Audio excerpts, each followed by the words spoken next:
Hello guys, what's up?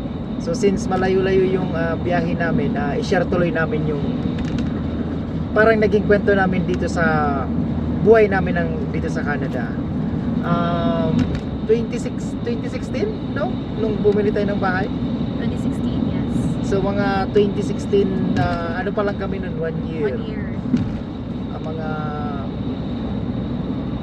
July kami nag-start mga June nag-decide kaming bumili kasi nakatira siya noon sa as a bed spacer lang sa kaibigan niya, and then ako naman is nakatira ako sa basement kasama ko yung kuya ko and yung wife niya. So parang wala lang kaming time sa bawat isa, kaya sabi namin ba't hindi na lang tayo bumili ng bahay. And then yun, and then nalaman namin noon dito sa Canada mayroon silang tinatawag na yung may graduate retention program, pero that year may program sila na parang pwede mo siyang gamitin as down payment for your first home. Tapos yung Saskatoon Housing Corporation yung parang magpa-fund muna, tapos once makuha mo na yung property, yung tax credit mo yung tax every credit. Year after mo mag-file ng tax, ibibigay mo siya sa Saskatoon Housing. Parang sila yung nagpapautang muna, but babayaran mo lang from the tax credit. So yung graduate retention, kung internationally graduate ka like Philippines or I don't know, India, anywhere, 7 years after mo ng graduation, qualified kang maka-avail noong graduate retention program, and hindi namin yun actually alam nung una. It so happened na mayroon kaming ka-work from India na naka-avail. So siya yung nagkwento sa amin, sabi niya kay April na alam mo ba na may graduate retention ganito ganyan na pwede mong gamitin sa first time home buyer mo, pero hindi namin alam noon na kailangan mong i-repay back yun. Akala namin grant siya, hindi pala loan, parang loan siya from government. So kinuha namin yun, pero hindi lahat ng school sa Pinas is qualified. Kasi sa akin, hindi na-qualify yung school namin from Bicol, yung Universidad de Santa Isabel. Proud na proud pa naman kami na ang dami naming mga accreditation, bla bla bla. Tapos nung in-apply ko na dito sa Canada yung graduate retention program, hindi na-qualified yung school ko, pero yung sa kanya na-qualified. So about $10,000 yung na-approve sa amin. Yes, $10,000 yung naggamit namin. 15,000 yung nabigay sa kanya, pero yung pwede mong maximum na gamitin as a down payment is $10,000. Yes. And then yung bahay na nabili na pre-approve kami noon ng about 350 actually, pero ayaw namin sagarin yung limit namin. So yung bahay na nabili namin, nakuha namin that time was 348. Nagtawad kami, naging 332. So pasok siya dun sa budget, pero ang problema namin noon is yung down payment na another 5,000, kasi 5% ng 332, I think that is 17,000 something. I could be wrong, may na ako sa math, pa-compute nga ako maybe. So 5% nung 332, kasi minimum dito sa Canada ng 5% ng down payment. So yun yung ida-down mo. So mayroon na kaming 16,600. So yun, mayroon na kaming 10,000 galing sa graduate retention program. Ang problema namin is yung another 6,000 plus closing costs. Buti na lang ang bait ni Mami, yung mom namin ni April, pinahiram kami ng pera ng another 5,000 plus may ipon na din kami that time ng pang closing costs. I think mga 5,000 din yung closing cost namin.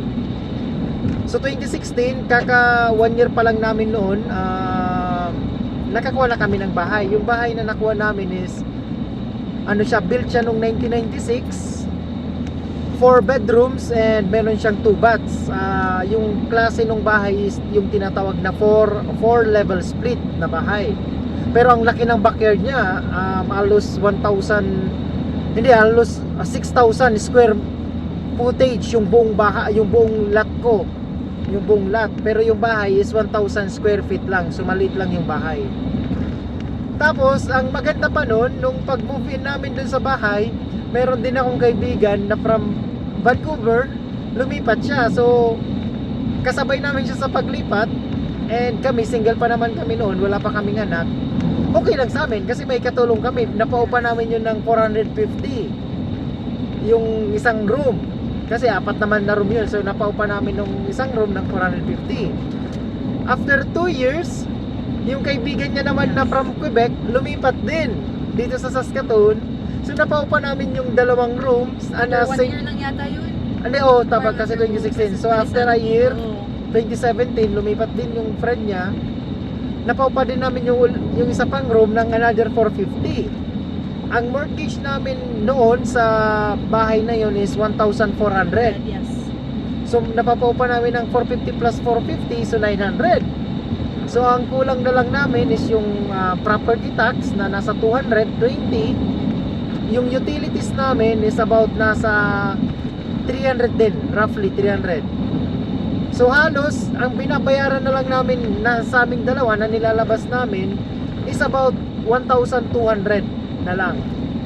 So magaan na yun kasi yung rent noon hindi pa gaanong mahal, nasa 500 na din ang per room.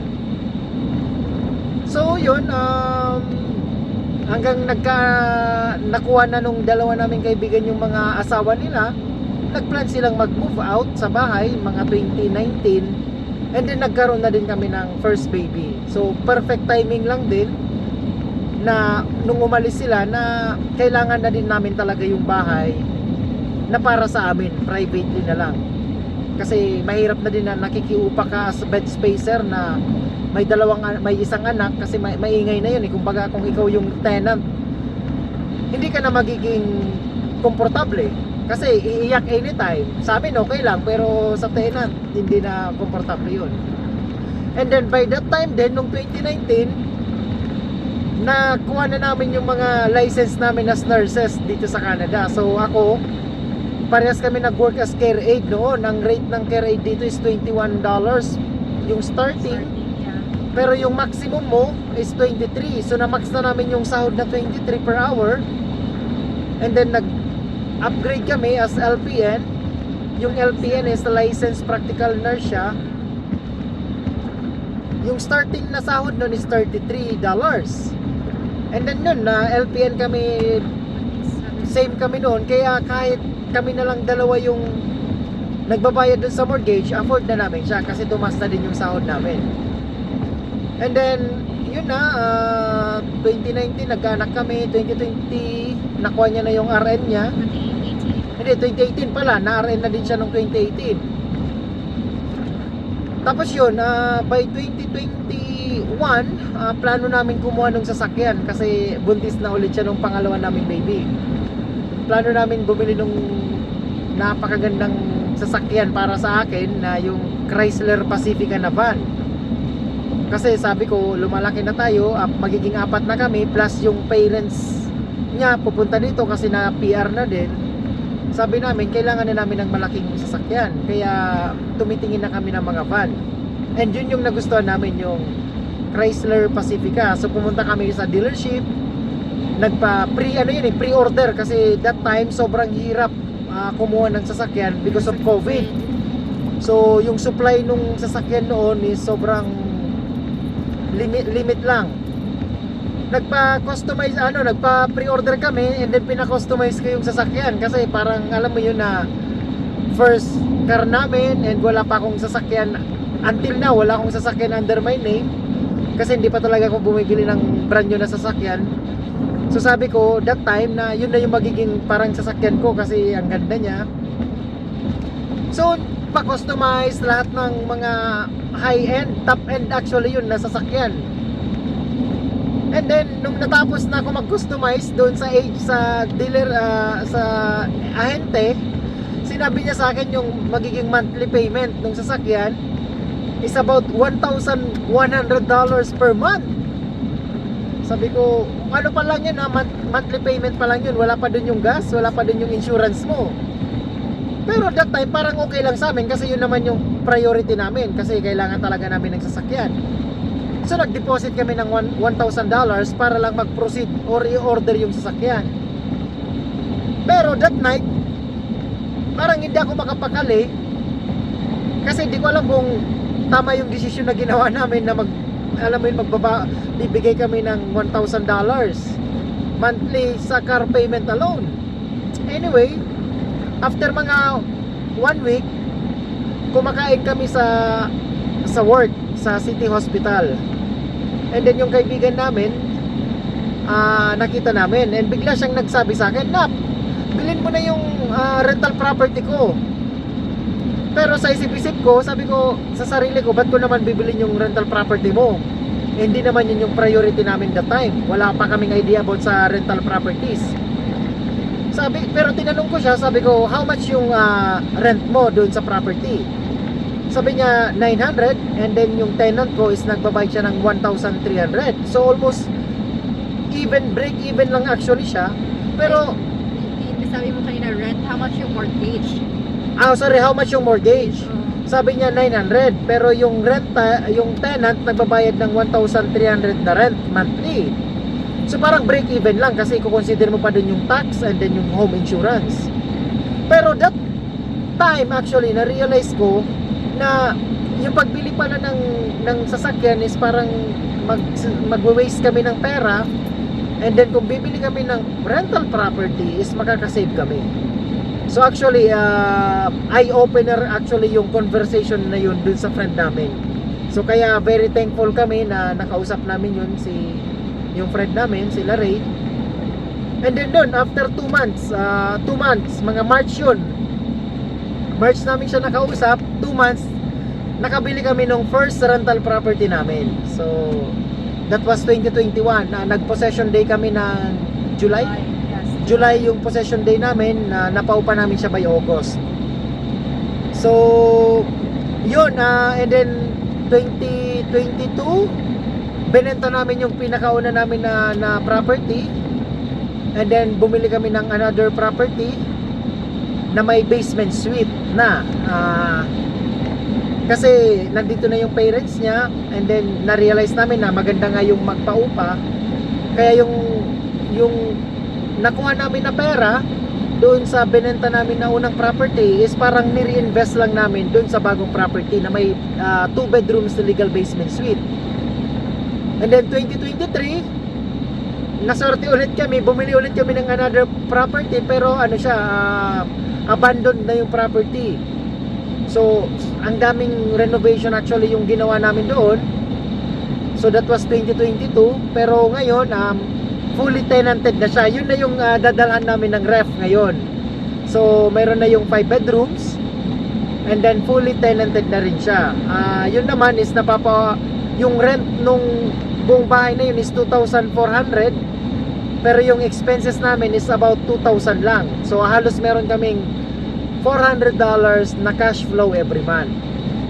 So yun, ganun kaganda ang real estate investment, na sana magkaroon din tayong lahat ng kahit at least isang property pa na rental property na nasa pangalan nyo, para pag retire nyo is pwede nyong ibenta, pwede nyong meron kayong cash flow every month. So ang ganda ng real estate.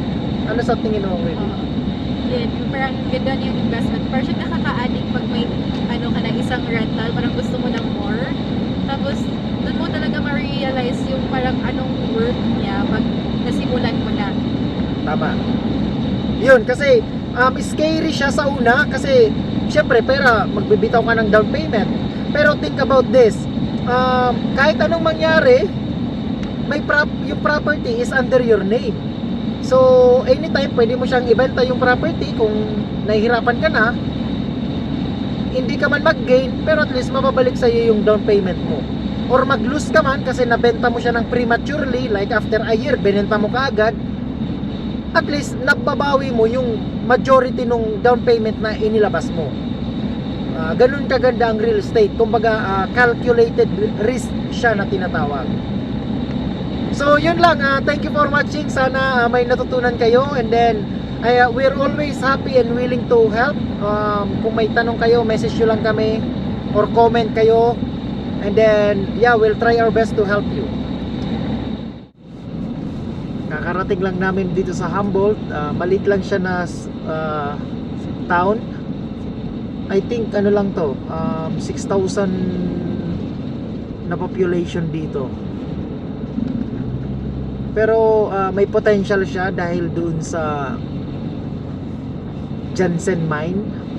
hindi pa fully functional yung Jansen mine, pero 45 minutes away siya dito sa Humboldt. So malaki daw yung potential ng Humboldt na mag-grow. Kaya dun actually yung isang reason ba't kami bumili dito ng rental property. So yan, parang ito na yung pinaka niya, downtown niya. Yan, school na yan, yung sa right side. School actually yan, high school. And then meron na rin ditong Shoppers, Dollarama, No Frills.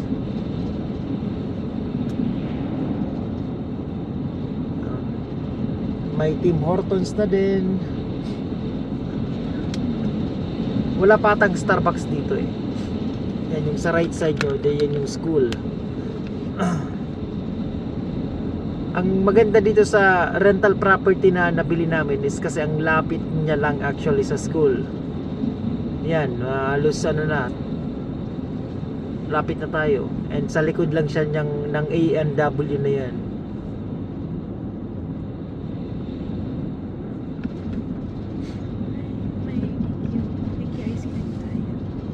Yan, may DQ na din, A&W, may KFC.